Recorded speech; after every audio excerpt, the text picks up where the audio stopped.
गुलशन एक बार ब्लॉक 4 में मैं रहा करता था, तो हमारे पड़ोस में कई अच्छी फैमिलीज थी। एक घर बड़ा खूबसूरत इंसाफ का घर था, फैमिली बैकग्राउंड भी उनका बड़ा अच्छा था, और पाकिस्तान के एक बहुत मोतबर इदारे से वो रिटायर्ड थे, और बड़े खुश नसीब आदमी यूं थे कि अल्लाह ताला ने औलाद से भी नवाजा था, फैमिली बड़ी अच्छी थी, और घर मैंने आपको बताया फैमिली बैकग्राउंड भी अच्छा, फिर एक बड़े इदारे से रिटायर्ड। तो बहर ये पूरी उनकी शख्सियत के बारे में आपको थोड़ा सा बताने की मैंने कोशिश की, और खुश मिजाज इंसान भी थे। उनकी अभी कुछ अर्सा पहले एक हाउसिंग सोसाइटी कराची की बननी शुरू हुई थी चंद साल पहले, जो इन बड़ी सोसाइटीज़ के आगे तो कुछ नहीं थी। उसका वॉल्यूम बहुत छोटा था, मेरे ख्याल से 1,500-2,000 यूनिट्स इन घरों पर मुश्तमिल वो सोसाइटी है। उस पूरी सोसाइटी की एडमिन और सिक्योरिटी का एक डिपार्टमेंट जो बनाया गया, उसको हेड करने की नौकरी की जिम्मेदारियां इनको मिली। होता क्या था, ये रोजाना ऑफिस से फ्री होते हुए काफी देर हो जाती, 10-11 बज जाते थे, और फिर वो सुपर हाईवे जिसको M9 कहते हैं, वहां से होते हुए गुलशन आते थे। उस दिन भी वो मामूल के मुताबिक अपने ऑफिस से निकले और अपने घर की तरफ जा रहे थे। हाउसिंग सोसाइटी से निकलते ही ना उनको देखा एक फैमिली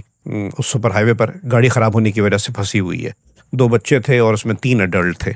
उन्होंने जाके अपनी गाड़ी रोकी, उनसे पूछा क्या मामला है। फैमिली थी वो कुछ इस तरह थी कि खातून थी, खातून के 2 बच्चे थे, खातून का भाई था साथ, और खातून की वालदा थी। गाड़ी का मॉडल कोई 80s का मॉडल था, तो लग नहीं रहा था कैसे स्टार्ट होगी। बहरहाल साहब ने पूछा कि भाई आप कहाँ रहते हैं, मैं आपकी कैसे मदद कर सकता हूँ, आप चाहें तो मैं गाड़ी में आपको अपनी छोड़ देता हूँ जहाँ भी आपकी मंजिल है। तो उन्होंने बताया कि ऐसे ऐसे हाउसिंग सोसाइटी में रहते, तो वही हाउसिंग सोसाइटी थी जहाँ पे ये साहब जॉब कर रहे थे। तो उन्होंने बोला कि सही है, मैं आपकी हेल्प करता हूँ। उन्होंने वहाँ से टोइंग ट्रक बुलवाया, उस करीब ही था हाउसिंग सोसाइटी, वो टोइंग ट्रक बुलवा के उनकी गाड़ी तो सोसाइटी के अंदर खड़ी करवाई, और फिर उस फैमिली को अपनी गाड़ी में उनके घर छोड़ा।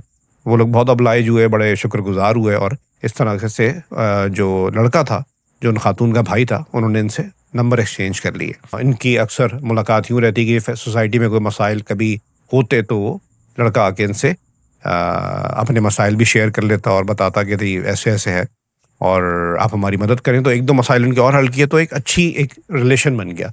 अच्छा, एक दफ़ा जो खातून थी एक दिन आई और उन्होंने बताया कि ऐसे ऐसे मसाइल हैं जी, मैं डिवोर्सी हूँ, मेरे लिए रहना मुश्किल है, तो मुझे यहीं पे थोड़े से किसी करीब में कोई जॉब मिल जाए, कोई ऐसी फेवर मिल जाए, तो मेरे बहुत से मसाइल हल हो सकते हैं। आपने हमारी इतनी जगह हेल्प की है, तो हमें इसमें अगर आप हेल्प कर सकें। उन्होंने बोला कि सही है, आप मुझे CV दे दीजिए, मैं कोशिश कर लेता हूँ अपनी सी कि कुछ अगर हो सके। कुछ अरसे बाद उनकी एक बैंक में किसी से कहकर, क्वालिफाइड खातून थी, बाहर निकली नहीं थी जॉब की गर्ज से बाहर, तो लेकिन जब उन्होंने कहा तो उनके CV के मुताबिक उनको एक बैंक में नौकरी मिल गई। अच्छा, शायद 2-3 महीने ही की होगी बैंक में नौकरी। तो हुआ क्या कि उस बैंक से जिसके ज़रिए इन साहब ने जॉब लगवाई थी, उस बैंक का मैनेजर था या क्या था मुझे नहीं पता, उसकी कॉल आई इनके पास कि यार भजन, आपको पता है ये खातून क्या कर रही हैं? कह रहा क्या हुआ भाई? इनकी कंप्लेन आई है, वहाँ पे जो लड़कियाँ हैं उनको ये नामुनासिब चीज़ों के लिए एक तरह से क्या कहेंगे कि एक पिम्प का रोल, आई एम सॉरी अब अगर मैं वर्ड सही यूज़ कर रहा हूँ, यानी कि उनको कहती थी कि ये इस तरह के काम मैं करती हूँ और तुम मेरे साथ जुड़ जाओ, बहुत फ़वायद हैं, ये बैंक की नौकरी तुम्हें सही सैलरी क्या दे देगी। तो आपने भाई, हम आपका कैरेक्टर तो जानते हैं, लेकिन आपने जिनको रखवाया है उनका ये तो ये मामला है। उन्होंने बोला भाई सही है, जो आप कर सकते हैं, जो आपको मुनासिब लगता है करें। मैंने तो एक सवाब की नीयत से, किसी की मदद की नीयत से काम किया था, मुझे इनको ऐसे ऐसे मैं जानता हूँ, मुझे बाकी बैकग्राउंड नहीं पता था। तो इन्होंने फिर उन खातून को कॉल की कि भाई ऐसे ऐसे आपके बारे में कंप्लेन आई है और आपसे ये उम्मीद नहीं थी, आप क्या ये चीज़ कर रही हैं? तो वो उल्टा इन पे बरस पड़ी कि आप मुझे क्या समझ रहे हो और आप मुझे क्या कह रहे हैं, आपको पता है ये बात क्या है, मतलब किस तरीके से मुझे तो उल्टा वहाँ पे ऐसे ऐसे तंग किया जा रहा है, तो अब मेरे लिए एक आर्ग्यूमेंट क्रिएट किया जा रहा है कि जी मैं असल में गलत हूँ। तो बहरहाल हुआ क्या कि कुछ अर्से बाद उस बैंक ने उनको फायर कर दिया या उनसे इस्तीफ़ा ले लिया, जो भी था, वहाँ से उनकी नौकरी ख़त्म हो गई। बात ख़त्म हो गई, भूल भाल गए जी बातों को, जो भी था। कुछ अर्से बाद उन खातून का ही भाई जो उसी सोसाइटी में रहते थे, वो इनके पास आया सिक्योरिटी ऑफिस में, एडमिन ऑफिस में, और कहता है जी ऐसे ऐसे आपने मेरी बहन को लगवाया था और मेरी बहन पता नहीं किन चक्करों में रात रात भर घर नहीं आती है, और ऐसे ऐसे मसाइल हैं। वो किसी रियल एस्टेट वालों के साथ कोई ग्रुप है, उस ग्रुप का नाम भी मुझे पता है लेकिन मैं नाम नहीं लेना चाहता, क्योंकि अक्सर जो रियल एस्टेट के ग्रुप हैं वो बड़े मोतबर ग्रुप हैं। लेकिन इस ग्रुप के बारे में वैसे भी कई कहानियाँ सुनी थी कि ये कुछ मसाइल हैं इस ग्रुप के साथ। तो बहरहाल वो वहाँ पर उनके साथ जुड़ गई है और अक्सर रातों को नहीं आती है, आती है तो लेट आती है और कहती है मेरा काम ऐसा है और मुझे तो उन्होंने मेरी नौकरी करवाई है। तो सर आपने नौकरी करवाई है और आपको पता है इस नौकरी में क्या कुछ हो रहा है?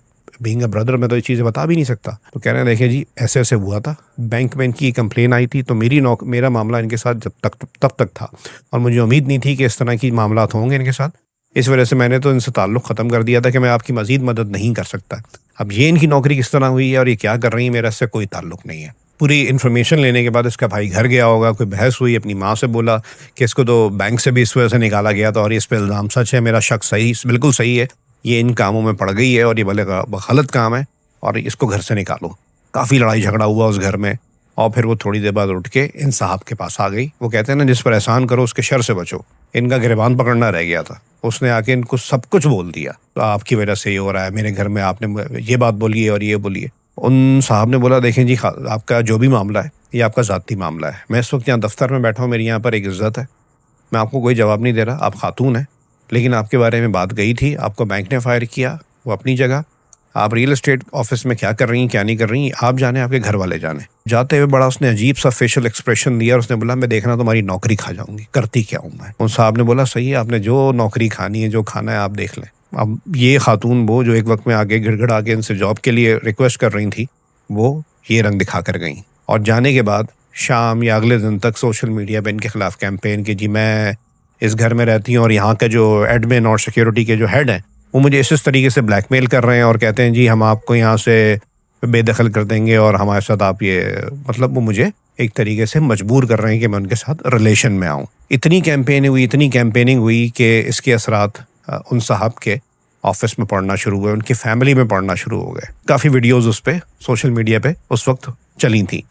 अब इनको दफ्तर में हर कोई पूछता, मतलब करीब के जो लोग होते कि यार ऐसे ऐसे चल रहा है, सारी बात है, किस किस को एक्सप्लेनेशन दें। हम लोग तो दिमाग बना लेते हैं ना, ख़ास तौर पे जब ऐसा मामला हो। अब उस खातून ने तो औरत card, I am sorry for this term, लेकिन उस वक्त औरत कार्ड खेला। मैं क्यों टर्म यूज़ कर रहा हूँ, ये क्यों डेफिनेट इस चीज़ पर ये भी बताऊँगा मैं आपको। उन खातून ने औरत कार्ड खेला, इनकी रेपुटेशन बहुत अच्छी थी, तो इनको दफ्तर में तो कुछ नहीं कहा गया, लेकिन जब हर बंदा इतना बोल रहा और उसकी वजह से उस सोसाइटी की रेपुटेशन ख़राब हो रही थी, तो उन्होंने वो नौकरी छोड़ दी। अच्छी फैमिली से थे, खाते पीते आदमी थे, उनको नौकरी से इतना फ़र्क नहीं पड़ा, लेकिन आप यकीन कीजिए उनके पर्सनल रिलेशन, उनकी फैमिली टूटने तक पर आ गई थी, इतने बुरे हालात हो गए थे। एक चीज़ सोशल मीडिया पे वायरल है।